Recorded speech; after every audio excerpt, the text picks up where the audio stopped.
Hoje você deve estar lembrado, ouviremos a conclusão da mensagem, segunda mensagem ministrada pelo reverendo Aurivan Marinho, pela ocasião das comemorações do Jubileu de Ouro da Aliança das Igrejas Evangélicas Congregacionais, realizada com muito brilhantismo durante os dias 13 e 14 do mês próximo passado, no Ronaldão, em João Pessoa. Foi uma festa belíssima, foi uma apoteose, um encerramento. Esta mensagem que você está ouvindo hoje foi pregada por ele pela manhã, no sábado. Muitas caravanas de todo o norte e nordeste, do sul do país, estiveram ali presentes e foi realmente um encontro de toda a família congregacional. E nós nos alegramos porque nós fazemos parte desta história. Inclusive, tive a oportunidade e a honra de presidir a aliança durante um ano que Deus me concedeu, o privilégio e a oportunidade de presidir esta denominação, e eu me sinto honrado em fazer parte desta história, não é?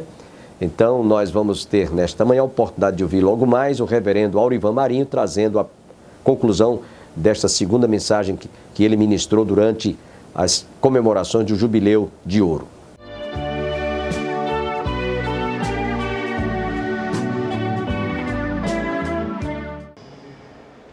Meus irmãos, quando você olha para o capítulo 15, entre os versos 18 e 25, Nosso Senhor mostra quão desafiadora seria para a igreja se colocar em defesa do Evangelho. O Senhor mostra claramente que o mundo iria se levantar contra essa igreja. Sabe, eu observo que tudo que aparece no mundo, a igreja se escandaliza.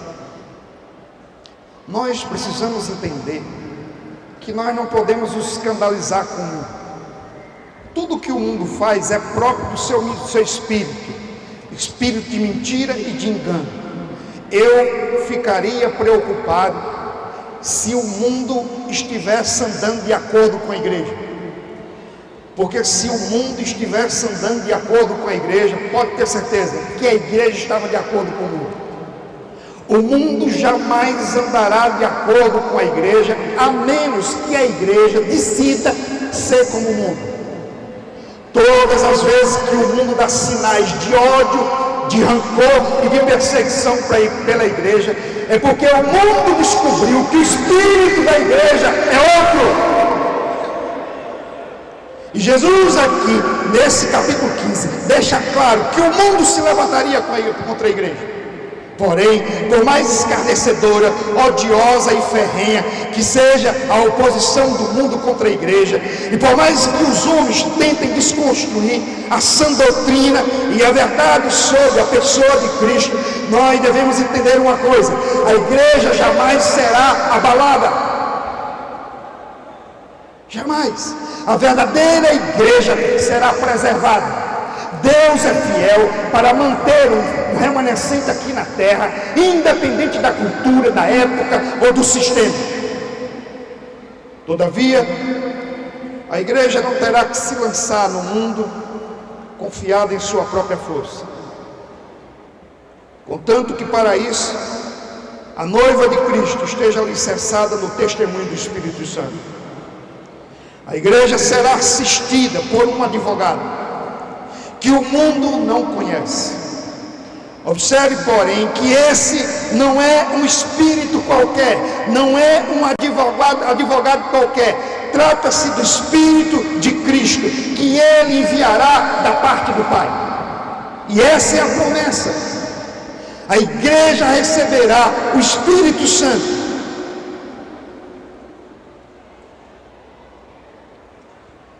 Nosso Senhor revela aqui, meus irmãos, nessa passagem, qual é o segredo do cristianismo produzir tantos mártires. Qual a razão para que a igreja seja tão altiva em tempos de perseguição? E por que, quando o inimigo ruge mais alto, a igreja não se curva e não se deixa afugentar? A razão é simples. A depender das convicções produzidas pela nossa mente, como disse o reformador João Calvino, nossa fé seria esmagada centenas de vezes em um só dia. Porém, quando a fé se apoia no testemunho do Espírito Santo, a igreja nunca retrocede, pelo contrário, a igreja nunca se deixa derrotar, a igreja avança destemidamente.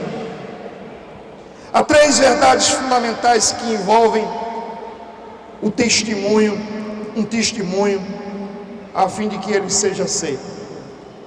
Uma pessoa que vai testemunhar a respeito de alguma coisa, ela precisa desses 3 requisitos.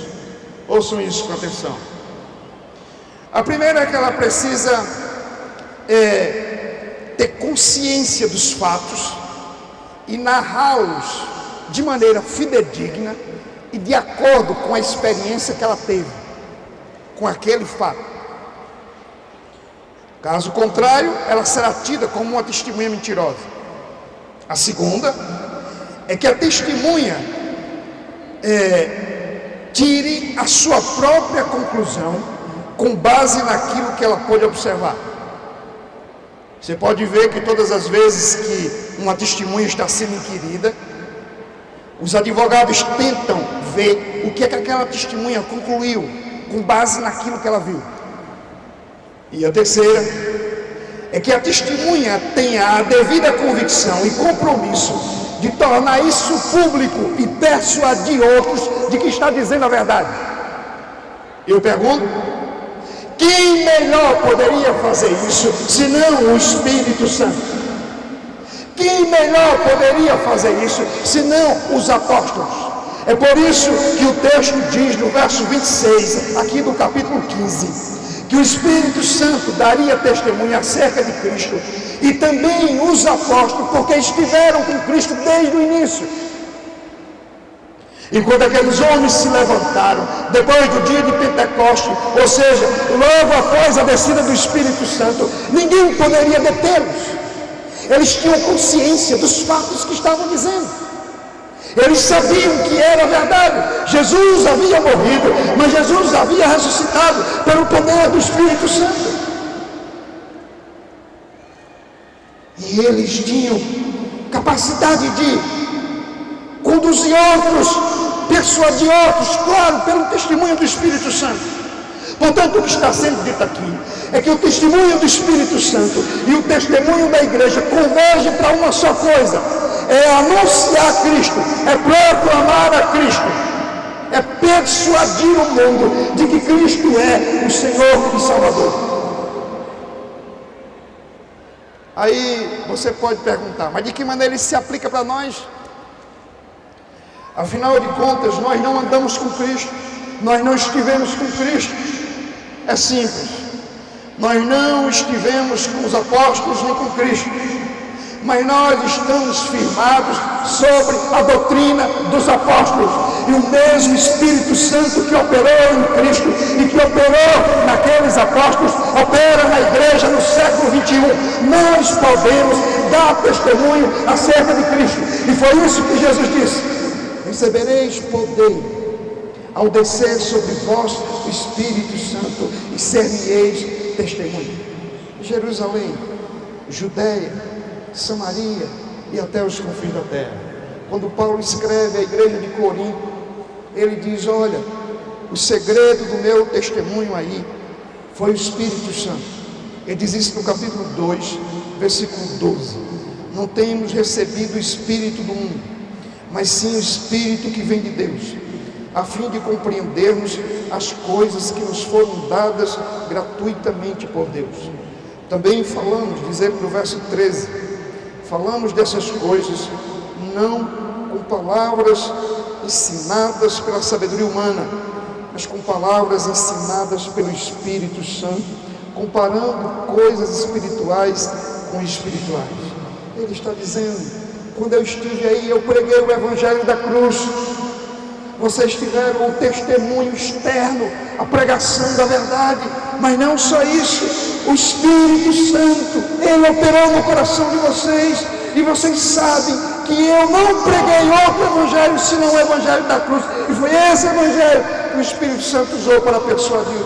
Portanto, o testemunho do apóstolo com o testemunho do Espírito Santo caminham juntos para levar o pecador à salvação. E portanto, meus irmãos, nada é mais revitalizador para a igreja do que quando o Espírito Santo se utiliza da igreja para dar o seu testemunho acerca de Cristo, ou quando a igreja se levanta pelo poder de Cristo, pelo poder do Espírito Santo, para dar testemunho desse Evangelho.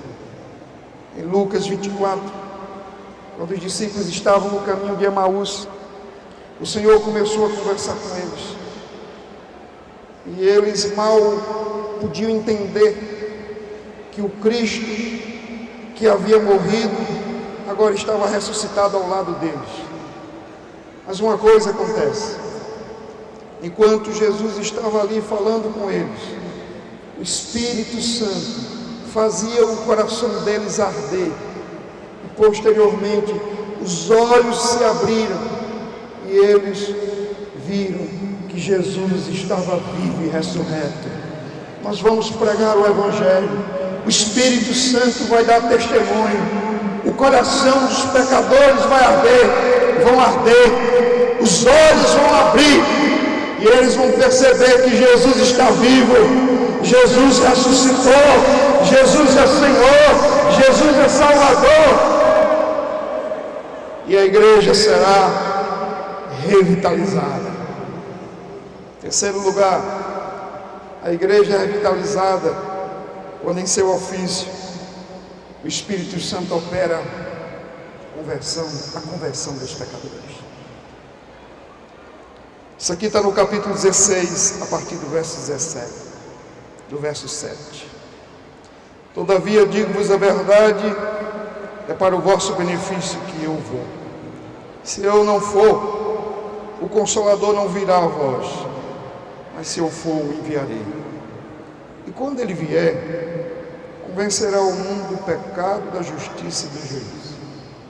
Presta atenção. Como é que pecadores ainda se convertem no século 21 à igreja de Deus? Como é que Deus pode fazer nossas igrejas crescerem? Quantos membros tem a sua igreja? Qual foi o último ano? Aliás, no último ano, quantas pessoas foram batizadas?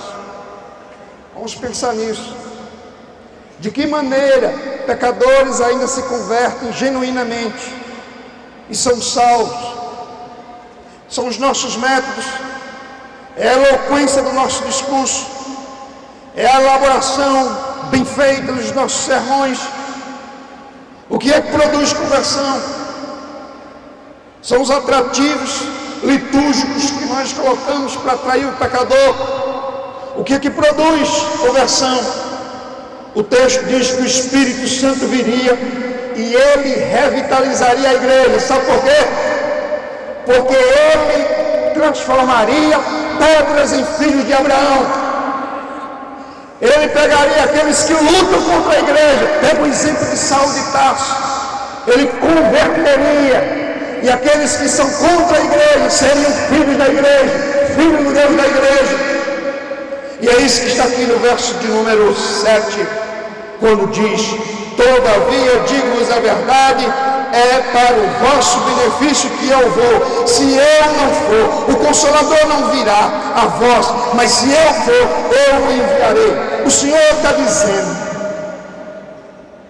que assim como o Calvário precedia o Pentecostes, assim como a sua morte precedia a sua ascensão, era necessário que ele fosse aos céus depois de morto e ressurreto, para que o Espírito Santo fosse derramado. E portanto, esse Espírito Santo viria e ele convenceria, diz o verso 8, o mundo do pecado, da justiça e do juízo. Ouça, 3 coisas aqui. Basicamente, o testemunho do Espírito Santo é acerca de quem? É acerca de Cristo. Se é acerca de Cristo que o Espírito vai testemunhar, quando ele convence um pecador do pecado, da justiça e do juízo, o que é que ele está comunicando ao pecador? Primeiro, veja, o Espírito Santo convence o homem de que ele é pecador. E qual é a prova de que ele é pecador? É Jesus pendurado na cruz. Olhe para a cruz e veja quão terrível é o pecado do homem. Ele não morreu naquela cruz por acaso. Ele morreu por causa do nosso pecado. E portanto, a cruz é a demonstração de quão terrível é o pecado. Foi necessário que o Filho de Deus morresse por causa do pecado. Convencer o pecador do seu pecado é fazê-lo olhar para a cruz e perceber que o pecado que ele cometeu foi a causa da morte do nosso Senhor. Depois o texto diz da justiça. O pecador precisa olhar para a cruz e entender que porque ele é pecador, não há justiça nele que possa justificá-lo, mas que há alguém que levou o seu castigo e que ele pode imputar a sua justiça, e justificados mediante a fé, tendes paz com Deus. Não foi esse o grande tema da reforma? A justificação pela fé, há 500 anos atrás, e é esse o instrumento que o Espírito Santo usa para persuadir o pecador de que ele precisa de Cristo, porque só há justiça em Cristo. Suas obras são trapo de imundícia. Mas terceiro, convencer do juízo. Naquela cruz, o juízo de Deus caiu sobre Cristo. E portanto, ali está a demonstração de quão terrível é o juízo que cairá sobre o pecador. E ele precisa ser convencido. Se você está aqui hoje à noite e ainda não é crente, ouça isso. Haverá um juízo, e a demonstração maior da ira de Deus contra o pecado é o juízo de Deus que caiu sobre o seu Filho, porque sobre ele estava o nosso pecado. E portanto, o Espírito Santo usa essas coisas para que o homem se converta. Mas eu quero ir adiante com minha última questão. A quarta e a última questão é que a igreja é revitalizada em seu ofício quando o Espírito Santo converge todas as coisas para a glória de Cristo. Amém. Olha os versos 14 e 15, que é que está escrito nesse capítulo 16. Ele me glorificará, pois receberá do que é meu e o anunciará a vós. Tudo quanto o Pai tem é meu, disse Jesus. Por isso eu vos disse que ele, recebendo do que é meu, anunciará a vós. Olha o que é que está aí. Tudo que o Pai tem é de Jesus. Tudo que Jesus tem, ele dá ao Espírito Santo. E tudo que o Espírito Santo tem, ele comunica à igreja. Aleluia. E com que fim? Qual é o objetivo? Ele nos dá dons, talentos, recursos, oportunidade, ministério, vocações, para que no final Cristo seja glorificado. Assim significa que a aliança existe para a glória de Cristo, que a sua igreja existe para a glória de Cristo, que você foi salvo para a glória de Cristo, que o ministério que você tem é para a glória de Cristo, os dons e os talentos, os recursos e tudo é para a glória do Senhor. E é isso que o Espírito Santo faz. O Espírito Santo destrói o personalismo para que Cristo seja tudo em todos.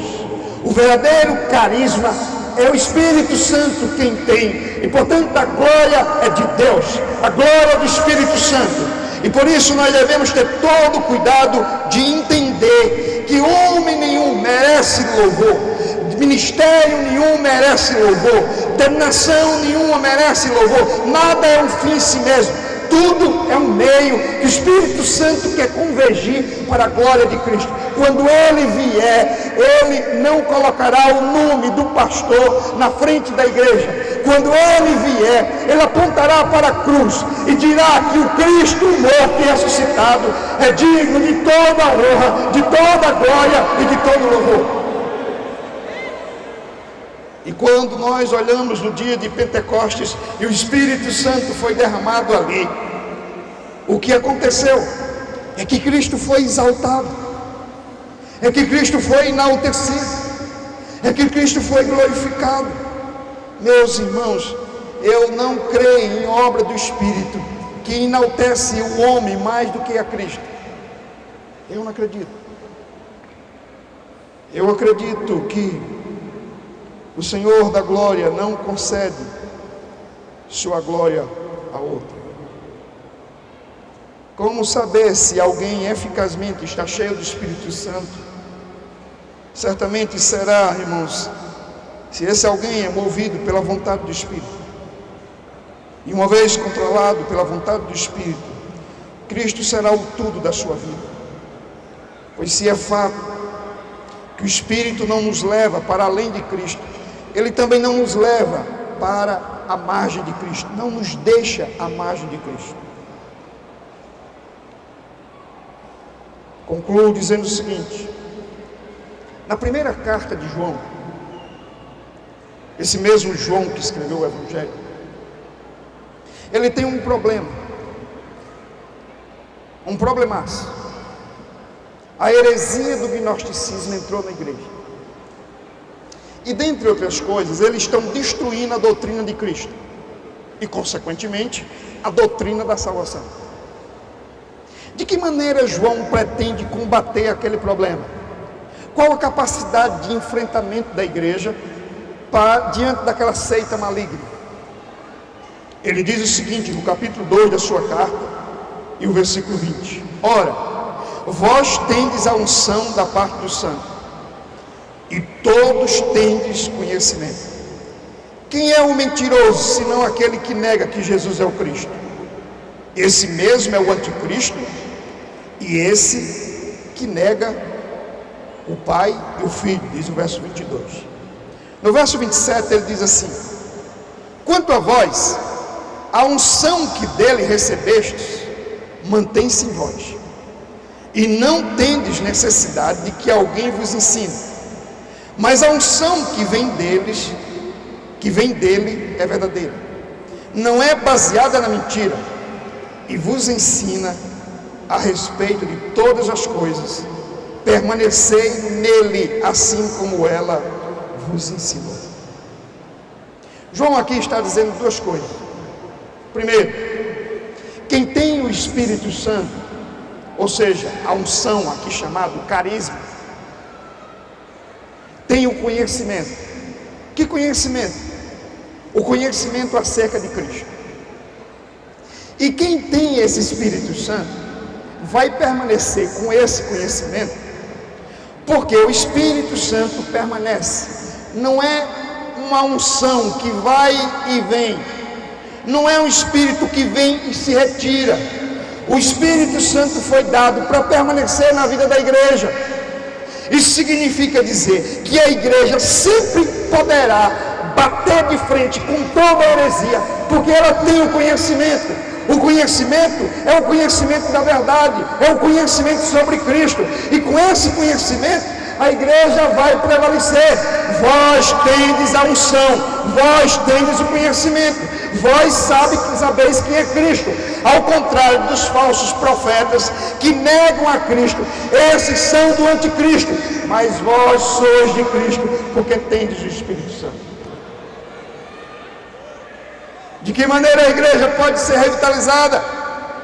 Primeiro, aprendendo com o Espírito Santo de que aquilo que Cristo ensinou é o centro da igreja. De que maneira seremos revitalizados? Entendendo que o nosso testemunho será autêntico, ousado, intrépido, corajoso, porque o Espírito Santo dá testemunho acerca de Cristo juntamente com a sua igreja. Terceiro, de que maneira nós seremos revitalizados? Porque se há um mundo que está em trevas, há um poder que é capaz de alcançá-los. Esse poder ressuscita mortos, dissipa as trevas, gera novo nascimento, regenera pecadores e traz para a igreja para que sejam discipulados, treinados, capacitados para servir a Deus. De que maneira a igreja é revitalizada? Quando pelo Espírito Santo a igreja vive para a glória de Cristo, faz tudo para Cristo e tem Cristo como alvo supremo. Se queremos realmente uma revitalização, voltemos para esses textos e observemos o que o Senhor disse para os discípulos no momento mais difícil, mais crucial. Ele prometeu que os seus discípulos não ficariam órfãos, mas seriam direcionados, acompanhados, auxiliados, capacitados pelo Espírito da verdade. Que Deus abençoe a aliança, que Deus abençoe os pastores, as igrejas, os membros, suas diretorias, e que o nome do Senhor seja glorificado. Amém. Tenham todos um bom dia, um bom final de semana e até a próxima segunda-feira, se Deus quiser.